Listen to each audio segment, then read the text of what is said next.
Good evening, all. It's a lucky time for me. It's 7:11 in Chicago. Yeah, it is 7:11 at night. That's p.m. Central Time on this Thursday, the 11th of January. I want to go fairly fast here. We're late and there's a lot going on. One of the reasons I'm late is the United States and the UK tonight have attacked the Houthis in Yemen. They were warned. They came back and they told they told Blinken, I'm so used to the name Yellen these days, Blinken, that basically go yourself. You guys attack us in any manner. This is what they said this morning. You have no idea how we'll retaliate. Well, that's all it took, all right? It took that. It took Iran grabbing a ship off the coast of Yemen, taking it back. And I do think it's their ship to take back, by the way. And I don't think that's a big issue there. But this is different. So they get attacked. They're going to launch. You don't know what you're going to walk into. It's not bullish, the stock market. These events are generally a bit bearish. We don't know if it's going to spread into Saudi Arabia. I don't think that the U.S. and the U.K. should be overly worried about Saudi Arabia. They don't worry about all of us when oil prices go up. And we ask them, hey, can you do something to help us? And they don't. So there's a friendship that is strained, but it's a friendship. We certainly don't want there to be a spread of the war. And with all the ships there, we can do something about that. So let's see where the retaliation from the Houthis come. And you can count on it. There's going to be retaliation. This is like macho. You do to me, I'll do back to you, until the two punchers finally go, all right, let's stop for a minute here. Israel attacked today by the South Africans in court for genocide.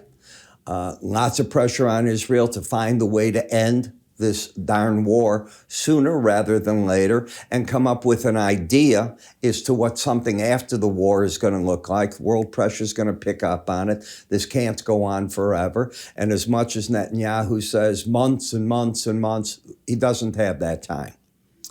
Ukraine is going to be visiting Davos. Next week, we get the Davos meetings where everybody goes. You can count on it. He will be there, Mr. Zelensky, and he will be under pressure, big pressure. People want to know, with all the money we're giving you, what is the end game? It's 2 years now. Where is the end game? If we give you money, what do? I think that you've reached in the U.S. Congress the point where blank checks are no longer going to happen. Number 3, 4, whatever this is, I don't think it's going well on the budget deal at all from everything I'm reading. I think that Johnson's run into, and I'm talking Speaker Johnson, his run into the conservatives telling him, no, plain out, no. Your broker deal with Schumer isn't going to fly by us. If you make it fly, you may go the way of McCarthy. We want something different than you agreed to. And time is running out. The 19th is right around the corner. So you got your hands full if you're a trader. ETFs exploded today in volume, as it should. There's a lot of money that want to put, Grayscale, others want to put the monies they're holding into their ETFs. So you're going to get that type of trade. After this all gets done, next week we get a better idea. They're all 11 funds doing the same identical thing. The CBOE is trying to launch options so you can trade those on these. And then Ethereum will get its next set of filings now, and they'll come online. To this day, I still don't understand it, but I'm dense. I understand it's a storage of value because it's a limited amount in Bitcoin that could be made. Ethereum is not that way, by the way. There's a limited amount. I still don't see the purpose of it other than a storage of value. Originally, it was you were anonymous. You go in, you own this, you don't have to tell anybody you own it, you can pay for things, you could be a gang, a criminal, you could do things, you could wash money and so on. The moment this goes into an ETF, that is not what occurs. If you're trading an ETF in the United States, we have your name, your social security number. They have everything on you, where the money's coming from. They track everything. That's gone. So it's got to be the storage of value because other than that, this thing doesn't have a lot of purpose just yet. Another event happened today. There's so much. Hertz dumps 20,000 of its electric cars on left field. Now, at first I'm reading, well, it's a normal turnover. It wasn't a normal turnover. They don't have the problem with the cars is the American public hasn't embraced them. So for the average guy going to a city, picking up an electric car, and the first thing he's panicking about is, where the heck do I charge this thing? How do I charge it? I've never had one. I've never charged an electric car. I don't have the slightest idea what's involved, the time element, where it's all at. So this is what they've run into. So they said, hey, let's get rid of 20,000 of them. They'll probably do some replacement, but this is a deal for people out there because they go in, Hertz sells them themselves. They mark some of them down with the tax credit you're eligible for, as low as $14,000 on some of these Teslas. That doesn't mean they're not beaten up, that they don't have a lot of mileage. I don't know. Okay, generally a rental car that's got a year of rent in popular area gets beaten up pretty good. So you want to know that anyways. All right. So when we look at CHD, higher high, lower low, you don't think this is just sideways action, churning? If you don't, what do you define as that? Because that's where you're at. You've fallen back to the 18-day average looking for support, but I don't see a trend in this right now in any manner.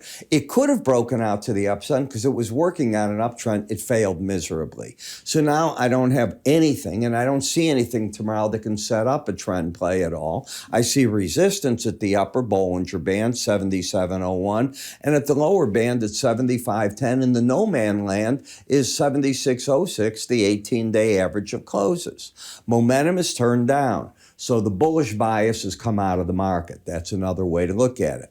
In Rivian, well, this is not good news for automakers when you see 20,000 Hertz electric cars being dumped. They could have held on to a bigger portion, I'm sure of it.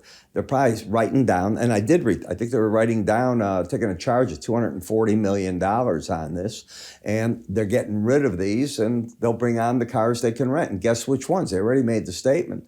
A lot of them are going back to regular engine cars. That's what the public in America wants. I realize in China it's different. I realize in India they want to make it different. I live in America. The U.S. stock market is primarily American. This is what I look at.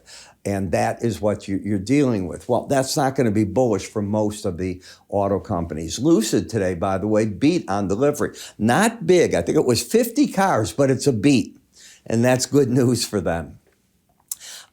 When we take a look at UGA, we have a market that has come back. So you've got a market that's now got a higher high and lower low. Where did it find support? Right where I teach you, the Bollinger Band. Is there a trend play here? None. Zippo that I see. You're trying to establish an XLF, a downtrend, and it's doing its darn best to deny it. Any close under the 18-day average of 37.55, to me, is bearish. Take a look. You lost your bullish embedded reading. You got a reading under, you had been embedding. Now you're back under the 79 level, actually. So I've opened the door. Let me phrase it the proper way. I didn't open it. The market has opened up the door for the possibility of a move back to 37.05 now. When we look at the industrial sector, the 18-day average in a tight band, you're just sort of drifting right here. If you think you can make a trend out of that, you're doing way better than me. I don't know what to do with that. AMC, I've been the biggest bear that you've run into. For a while there, I was hoping, and you know that in November, they'd get some big movies, and then I found out they're not getting them because of the actors' strike, that the biggest that could have been would have been Aquaman. It failed. It was a complete failure movie. Just view it that way. Wonka's your big hero? No way. So here you are today down there, almost another 4% into the 470 level, and you know what I've told you. I used to think 7 would be a number that you could fight a battle at. Now it's going to be lower. It's right now in the 580s. That's probably the battleground for this market. In our SPD, the consumer-weighted number, bearish.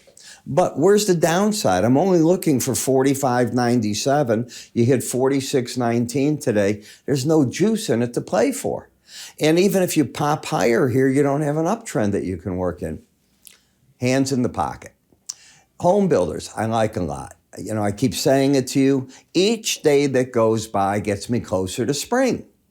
And before you're in the spring, people will walk into the builder's office and they're going to say, I want you to build me a home. Here's what I want you to do. Here's a deposit. These guys are going to come alive, in my opinion. Doesn't mean I'm right, but that's what I'm seeing. Mortgages did go up a little bit this week, but not enough to get too excited about. And you seem to be drifting here. Now, if you can clear today's high in the market of 95.30, we could end up in the morning under buy signals, looking for the market to get back to 97.27. I'm not saying the market's got a big run in it, but that is a possibility that it wants to get back to. On the energy sector, you got to be careful now. What markets are going to be hurt or impacted or supported by the attack of the U.S. and the U.K. on the Houthis? The metal markets. Certainly the gold market gets a bid. Dollar probably gets a bid out of that mess. Stock market a bit of pressure. Bonds and notes, probably safe haven buying comes in to a degree. You got to think it through which way it goes. And energy prices, well, the raw energy, I would think crude oil goes up, and it is tonight up $1 a barrel. So we'll see what goes on here. But you can see where you're at. You're in a support zone. You're not in a place to get short, in my opinion. In the gold, you're not open tonight, but you're up in gold. You went up $20 in the aftermarket for futures, not aftermarket for this, for futures when we reopened at 5 o'clock and the news came out afterwards. The market went up right away, $20 on the news. Where it'll be in the mornings, your guess is as good as mine. Trying to catch these things you don't know. Do you know if the Houthis are going to reattack tonight? Maybe they fire 100 missiles and drones at everything. I don't know what's going to happen. So when you don't know and you know that they can do anything, you don't have a bearish feel to the market. In silver, you're up about 30 cents off the news. And you can see you're down into a big support zone here. Not a place I want to be short right now, simply because people will get nervous. In the copper market, I don't like the short side against the Bollinger Band. I think that time to pull in. But the reason it's down is China just isn't able to get out of its own way. They haven't yet given us their plan and execution of a plan to make their industry come alive right now. They're moving monies around, but they haven't deployed it in a way to do it yet. That's what we're all waiting for, and we'll see when that comes. BND, as I said, you're going to see, I'm sure in the aftermarket, TLT and BND probably have a bid right now in the aftermarket. The futures were up a bit. I saw that. In the dollar, I had the short play, I thought. Then you lost the embedded reading. That was from today's high quite a ways ago, 16 cents. And now I wouldn't be surprised the dollar gets a bid in the morning off of the idea what this war could mean. If it gets a bid, you're probably going to keep the euro under a bit of pressure. And it was interesting. I saw that the attack came from the UK and the United States. The EU has ships there. They're not involved. Norway's not involved. Italy's not involved. Spain. So it seems selective as to who they're going to let fight the Houthis. There's got to be political reasons behind it. You know that. So you put it together. We'll see what tomorrow offers. There's a heck of a lot here. You might want to play this tape again, and I'll catch you at the live webinar. Remember, you can move your cursor up there, you'll see the icon, fill out the form, and I'll catch you. In the meantime, I'll see you tomorrow. One way or the other, between tomorrow and Sunday, I will put out your weekend edition of weekly charts, all right? We have time because of Martin Luther King Day on Monday, but if I have the time, I'll do it tomorrow night. You take care.